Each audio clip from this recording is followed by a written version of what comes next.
మనం ఒక నరులం. మనల్ని ఇంతగా మనం చూడటానికి మన యాపాటి వాళ్ళు మన జీవితం. దేవుడు మనల్ని ఇంతగా ప్రేమించి కాపాడుతున్నాడంటే మన యాపాటి మన జీవితం చెప్పండి. అనేక మంది అయితే ఈ దినం చూడలేని వారు ఉన్నారు, అనేక మంది ఈ సంవత్సరం చూడలేని వారు కూడా ఉన్నారు. కేవలం ఆయన కృపే. కీర్తన గ్రంథం 8వ అధ్యాయం మొదటి మాటగా మనం ఒక 4 మాటలు తీసుకున్నాం దేవుని గ్రంథం నుంచి.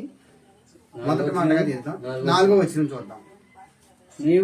నీవు మనిషిని జ్ఞాపకం చేసుకున్నట్టుకు ఏ పాటి వాడు చాలు.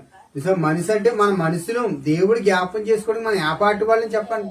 మనం ఎంతలో కనిపించి అంతలో ఆవిరి వంటి మన జీవితం, కానీ మనల్ని జ్ఞాపకం చేసుకుంటాడు దేవుడు. ఎందుకంటే మన అందరం కూడా ఆయనలోంచి వచ్చిన వారు, ఆయన కుమారులు మన అందరం కూడా. 4వ వచనంలో ఉంది ఈ మాట, మనుషుని జ్ఞాపకం చేసుకోవడం ఏపాటి వాళ్ళం.